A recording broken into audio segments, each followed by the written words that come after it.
भारतीय वायुसेना के नए air chief marshal Amarpreet Singh ji ने 30 सितंबर को अपना कार्यभार संभाल लिया है और आज उन्होंने खुल के भारतीय एयरफोर्स की मौजूदा स्थिति के बारे में बात की।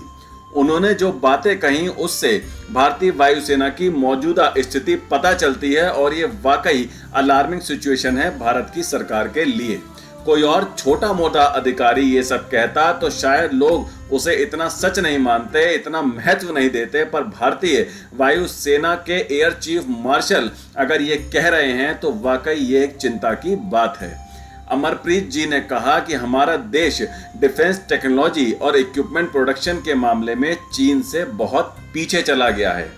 उनका मतलब साफ था कि जिस रफ्तार से भारत में फाइटर जेट बनाए जा रहे हैं वो बहुत सुस्त है। जहां एक और चीन साल में 100 J-20 जो कि एक 5वीं पीढ़ी का फाइटर जेट है उसे बना रहा है, वहीं हम तेजस MK1 के एक फाइटर जेट की डिलीवरी भी इस साल अभी तक नहीं दे पाए हैं। और अभी तक ये प्लानिंग ही चल रही है कि अगर HAL साल के 24 तेजस MK1 भी किसी तरह बनाकर वायुसेना को दे दे तो शायद इसके डिले से जो नुकसान हुआ है उसे कुछ हद तक पूरा किया जा सके। चीन तो छोड़िए, पाकिस्तान भी चीन से 5वीं पीढ़ी का फाइटर जेट लेने जा रहा है, वो भी 100 की संख्या में। पाकिस्तान के पायलट्स चीन में इस फाइटर जेट को उड़ाने की ट्रेनिंग ले रहे हैं और पाकिस्तान का दावा है कि उसके पास चीन से 5वीं पीढ़ी का फाइटर जेट आते ही उसकी वायुसेना भारत की वायुसेना से 14 साल आगे निकल जाएगी और रणनीतिक रूप से पाकिस्तान की वायुसेना को इससे बहुत बढ़त मिलेगी। भारत के 114 फाइटर जेट की MRFA डील भी 6 साल से अटकी पड़ी है। ना तो सरकार इस डील को फाइनल कर रही है, ना ही इस डील को कैंसिल किया जा रहा है। देखिए, सरकार भारत में फाइटर जेट बनाना चाहती है तो वाकई ये स्वागत योग्य कदम है, लेकिन अगर 1 साल का काम 3 सालों में हो रहा है तो इस पर विचार होना चाहिए, इसको रोकना चाहिए। भारतीय वायुसेना को कई साल से 42 स्क्वाड्रन की सख्त जरूरत है, जिसमें से अभी सिर्फ 31 स्क्वाड्रन ही वायुसेना के पास हैं और ये 42 स्क्वाड्रन की जो कैलकुलेशन है वो भी काफी सालों पुरानी है। ये तब की है जब चीन इतनी एग्रेसिव तरीके से फाइटर जेट का निर्माण नहीं कर रहा था और ना ही तब भारत ने सोचा था कि कभी पाकिस्तान के पास भारत से पहले 5वीं पीढ़ी का फाइटर जेट आ जाएगा। अगर आज की डेट में दुश्मन की ताकत देखते हुए अगर भारतीय एयरफोर्स की स्क्वाड्रन की आवश्यकता को फिर से कैलकुलेट किया जाए तो मैं दावे से कह सकता हूं कि यह 50 स्क्वाड्रन से ज्यादा निकलेगी। और सिर्फ बात फाइटर जेट में देरी की नहीं है, बल्कि इनमें आ रही खराबी भी बहुत बड़ी चिंता का कारण है। सितंबर में एक एक्सरसाइज के दौरान राजस्थान में एक MiG-29 लड़ाकू विमान दुर्घटनाग्रस्त हो गया था।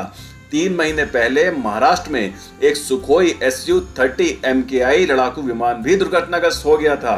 अप्रैल में राजस्थान में एक ट्रेनिंग के दौरान एक रिमोट से संचालित विमान भी दुर्घटनाग्रस्त हो गया था और पिछले महीने एक तेजस लड़ाकू विमान भी दुर्घटनाग्रस्त हो गया था।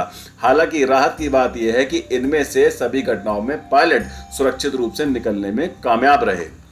अमरप्रीत जी ने यह भी कहा कि अगर हम ह्यूमन एंगल को देखें, यानी मैन बिहाइंड द वेपन की बात करें, तो भारतीय जवान चीन से कहीं ज्यादा सक्षम हैं। इस क्षेत्र में हम चीन से आगे हैं और इस बात का लोहा तो पूरी दुनिया मानती है कि भारत की सेना के जो जवान हैं उनकी क्षमताएं अद्वितीय हैं, उनका कोई मुकाबला नहीं है। लेकिन बिना आधुनिक हथियारों के हमारे जवान भी आखिर कितनों दिनों तक दुश्मन से लोहा लेते रहेंगे। पाकिस्तान और चीन के जमीनी बॉर्डर की लंबाई को अगर जोड़ दिया जाए तो यह लगभग 6.5 से 7,000 किलोमीटर के आसपास आती है। और जिस देश के 7,000 किलोमीटर का बॉर्डर दुश्मनों से घिरा हुआ हो, उस देश को बिजली की रफ्तार से काम करना चाहिए, ना ही कछुए की रफ्तार से। दुनिया में जो हालात इन दोनों चल रहे हैं उन्हें देखकर कुछ कहा नहीं जा सकता कि किस देश में कब युद्ध के हालात बन जाएं। भारत को हमेशा किसी भी परिस्थिति के लिए तैयार रहना होगा और अब सरकार को जल्द से जल्द बहुत ही कड़े कदम उठाने चाहिए। अमरप्रीत जी ने जो कहा है मैं उसका पूरी तरह समर्थन करता हूं और उम्मीद करता हूं कि अब भारत की सरकार भारतीय वायुसेना की जरूरतों को पूरा करने के लिए अपना एड़ी चोटी का जोर लगा देगी और हमारी वायुसेना को एशिया में नंबर 1 बनाने में कोई कोर कसर नहीं छोड़ी जाएगी। अब आप क्या सोचते हैं इस बारे में? अपने विचार हमें कमेंट सेक्शन में जरूर बताएं। वीडियो को लाइक करें, ज्यादा से ज्यादा शेयर करें और बेल आइकन को दबाकर हमारे चैनल को प्लीज अभी सब्सक्राइब जरूर कर लीजिए। तो मिलते हैं अगली खबर के साथ जल्द ही। Take care. जय हिंद।